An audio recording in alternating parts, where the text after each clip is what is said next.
Feliz primavera, queridas, queridos oyentes de este podcast de Sostenibilidad 25.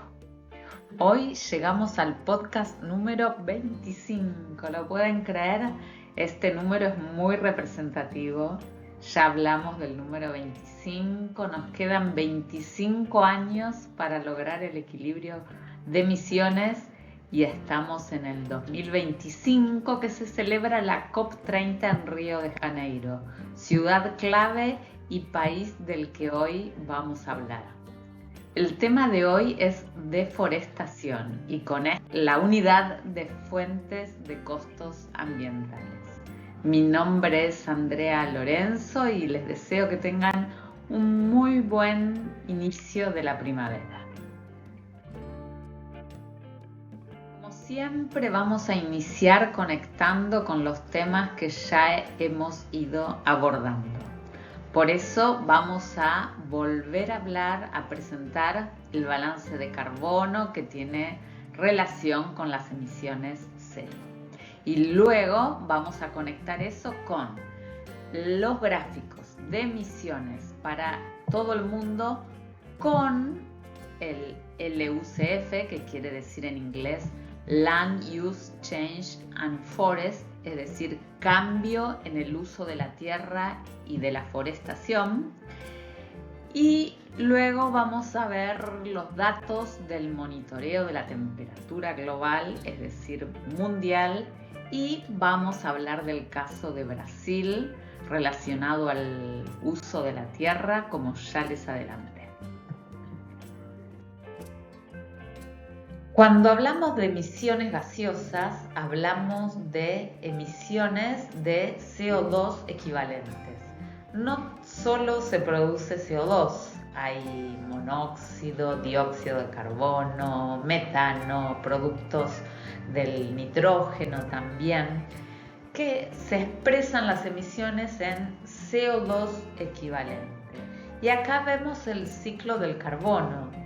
Me parece interesante esto para tomar conciencia por qué decimos emisiones cero. O sea, no es que no va a haber emisiones, sino que de alguna manera se va a producir el ciclo del carbono para que no haya un desbalance. Me gusta hablar de equilibrio.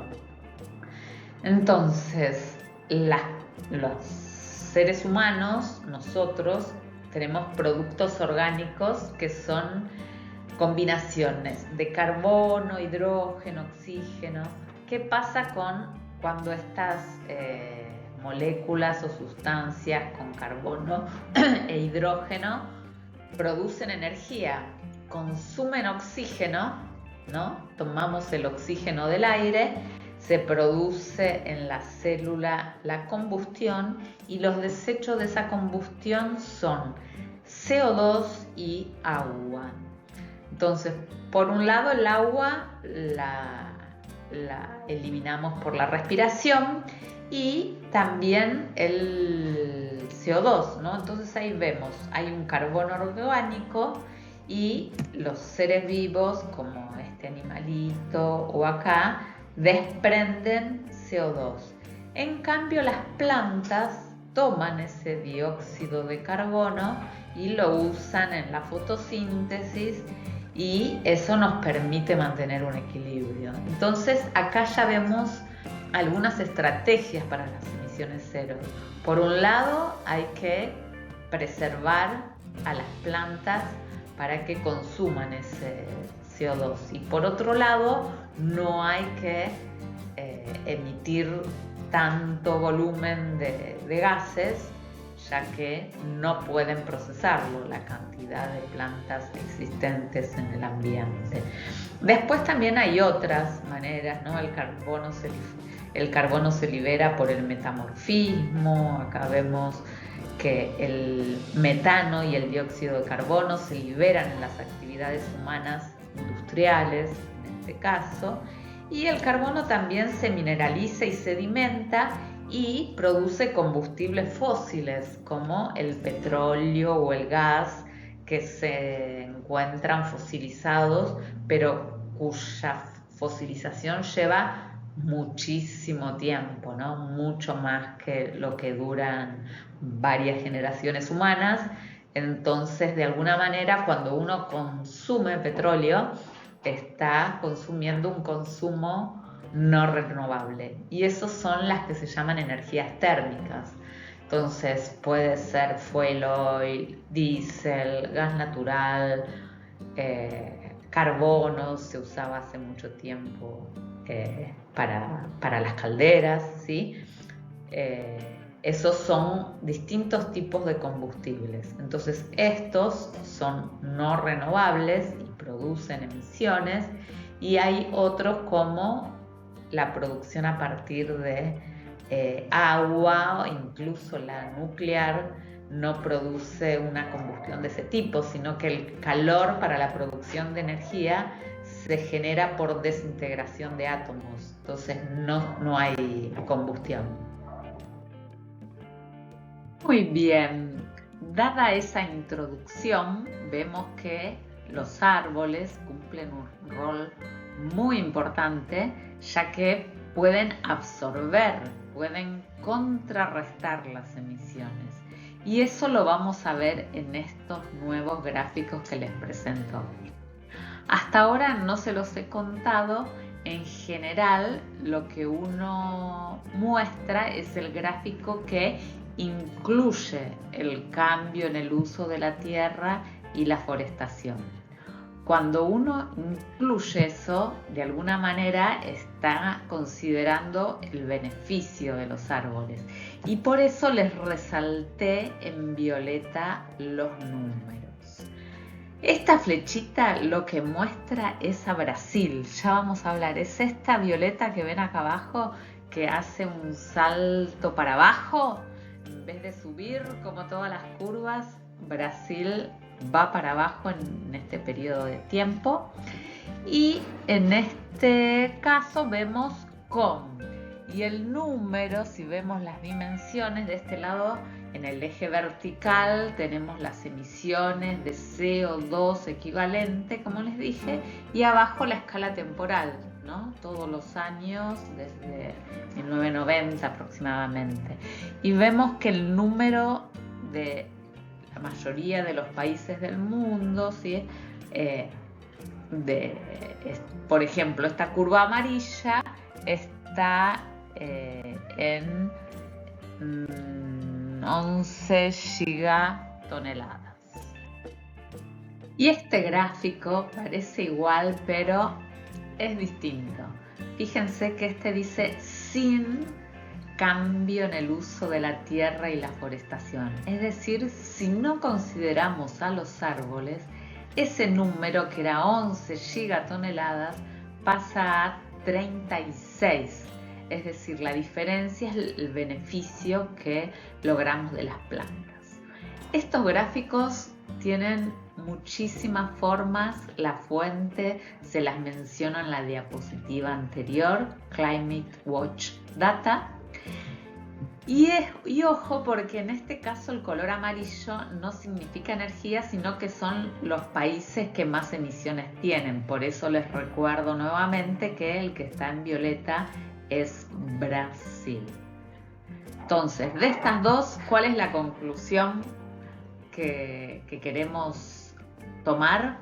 Que los árboles, como vemos, son beneficiosos y hay que preservarlos.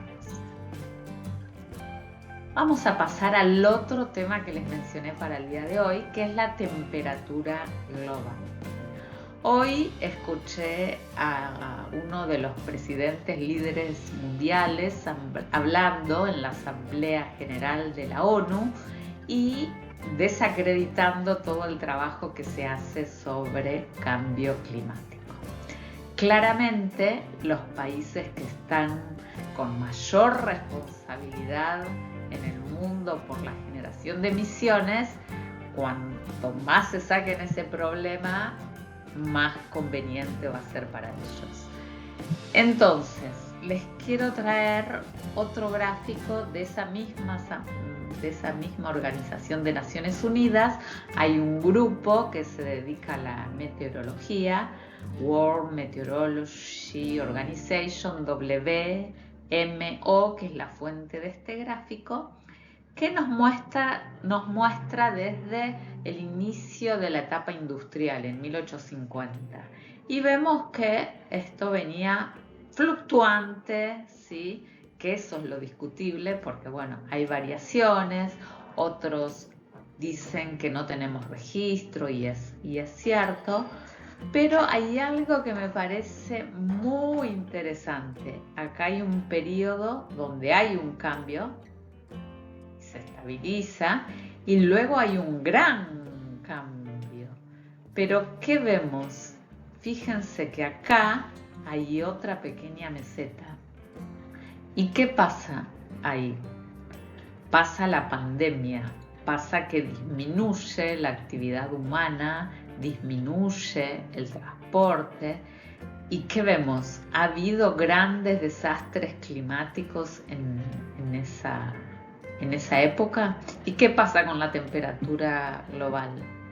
Fíjense que quedó bastante estable. Y luego, esto es el 2022, pega esa subida. Así que de mi parte considero que el cambio climático es indudable, que la actividad humana y el modo en que hacemos nuestras actividades impacta sobre el ambiente.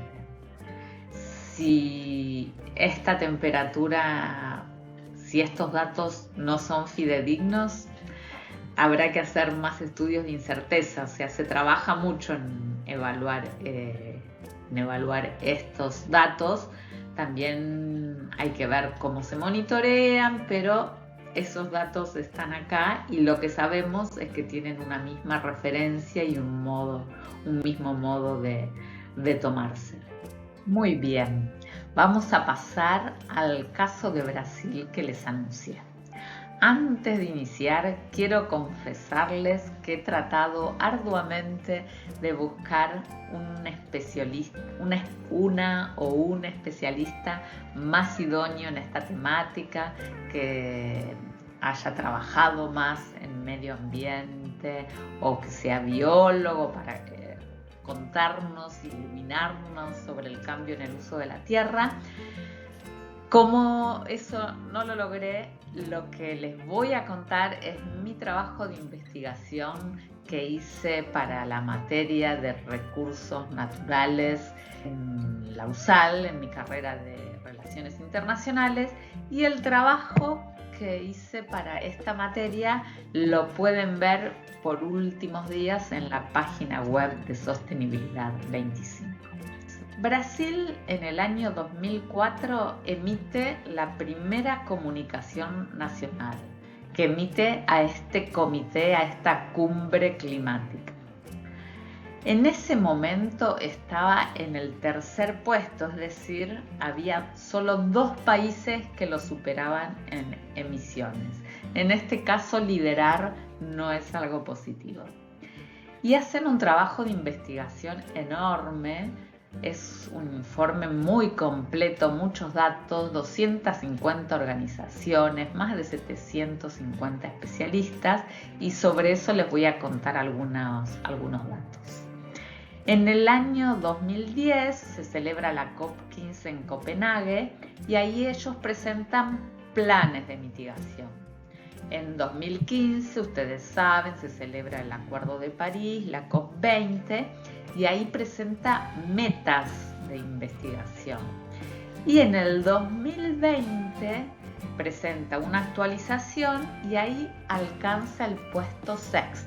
Es decir, de estar tercero, desciende sus emisiones y llega al puesto 6º. No solo desciende, podría ser que bajara menos que los otros, pero vamos a ver los gráficos. Esto es parte de ese primer informe del año 2004. Es muy completo, no solo da para CO2, sino para los otros gases que les mencioné, metano, compuestos con flúor, con nitrógeno, óxidos de nitrógeno, etc. ¿Qué les quiero contar? Fíjense esta torta. Esto en verde es cambio en el uso de la tierra y forestación. ¿Pero qué significa esto? Pensemos lo que es Amazonas para el mundo, no para Brasil, ¿no? Para el mundo. Y miremos los números. De un total de casi 1.978.000, dice acá abajo, que es el total de todos los grupos que les conté: energía, procesos industriales, desecho, cambio en el uso de la tierra y energía.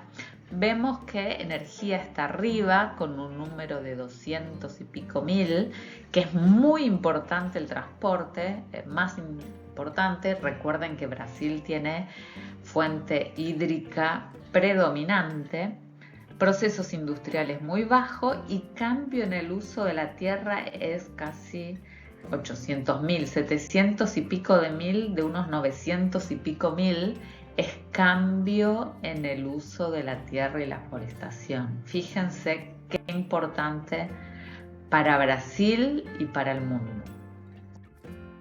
Para que puedan dimensionar, les presento los datos de metano, donde antes veíamos 900.000, ahora vemos 12.000. Fíjense que es prácticamente, no voy a decir despreciable, voy a decir mucho menor que el anterior. Y mucho acá, el grueso de la torta es relacionado a la actividad agrícola, que les dije que era algo muy característico de Latinoamérica. Como esto lo presentan internacionalmente, no lo tenemos en portugués, sino que el informe estaba en inglés y esto es recortado y pegado. Y en ese momento el compromiso que asumen en el año 2010 es reducir la deforestación en el Amazonas, reducir también en la zona de cerrado, cambiar el uso de la tierra y relacionado a la agricultura, como les dije antes. Estos son otros de los compromisos asumidos: la eficiencia energética, el uso de biocombustibles. Me pareció muy interesante en el informe la prioridad que ponen en lo social. Yo acá estoy abarcando solo el tema de las emisiones, pero hay un gran compromiso en ese informe con resolver, mejorar la situación de la pobreza, por ejemplo. Y con esto vemos las prioridades, ¿no? Bien puestas. Para ellos lo más importante era cambio en el uso de la tierra, y ahora más abajo aparece lo referente a la energía, por ejemplo, reforzar la producción hidroeléctrica, recurrir a fuentes alternativas. Algo que no les conté es que la industria del cemento genera muchas emisiones, y estas serán las metas entonces en el año 2010. Y fíjense este gráfico, ¿no? La disminución que vemos en las emisiones, y en este caso el área mayor, la superior, es cambio en el uso de la tierra, y es eso lo que genera el impacto positivo en las emisiones. Algo que menciona la fuente de donde tomo los datos, no esta sino Climate Watch Data, es que los informes sobre este tema, cambio en el uso de la tierra y la forestación, tienen un gran error, que eso es algo a lo que hay que prestar atención, ¿sí? Un gran error que significa casi el 50% de posibilidades de error. Es decir, que sobre 1,4 uno podría estar hablando de 0,7 para arriba o para abajo. Es decir, que podríamos estar hablando de 2,1 o de 0,7. Es mucha la incerteza en estos datos. No para Brasil específicamente, ¿no? Sino hablamos de todo el mundo. Pero es sin duda una disminución. Y acá vemos otra manera de presentar los datos. En verde tenemos cambio en el uso de la tierra y la forestación, amarillo es energía. Vemos acá un diagrama de torta y cómo ha ido variando a lo largo de los años. Y vemos este cambio positivo a partir de ese momento, ¿no? Desde el año 2010. Si hablamos de metas, tenemos que hablar de financiamiento. Muy acertadamente, Brasil lleva a los foros internacionales su necesidad de financiamiento y de que los países se comprometan y cumplan con lo acordado en París en 2015. A nivel diplomacia es muy importante tener continuidad en los compromisos asumidos. De otra manera es imposible darle continuidad a las actividades, ¿no? Nadie iniciaría una actividad millonaria si después en el medio se cortan los fondos. De este caso me gusta resaltar algunas cosas. Por un lado, ya mencionamos que Brasil se encuentra entre los 10 primeros países mayores emisores del mundo. En parte fundado en su población, que anda por los 250 millones de personas. Esos 10 países generan el 60% del total de las emisiones. Y del total de emisiones, 2/3 a nivel mundial se deben a la contribución de la fuente energía. No es el caso de Brasil, cuyo principal contribuyente es este tema, cambio en el uso de la tierra y de la forestación. Por otro lado, otra cosa a destacar es que es uno de los pocos países que ha tenido una disminución significativa en sus emisiones.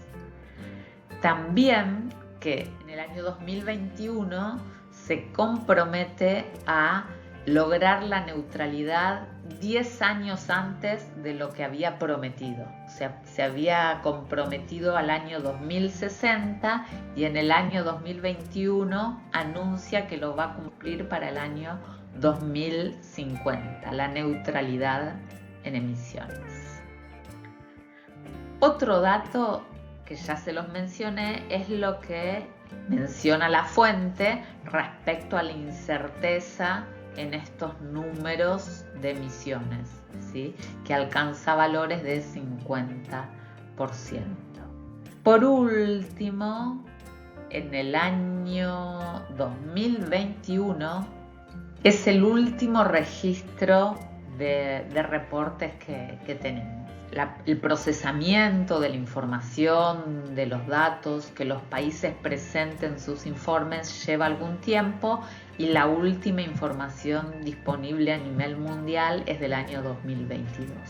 De hecho, como les dije, hoy en la Asamblea de Naciones Unidas se está tratando de volver atrás con este tema, así que es una película que tendremos que seguir mirando.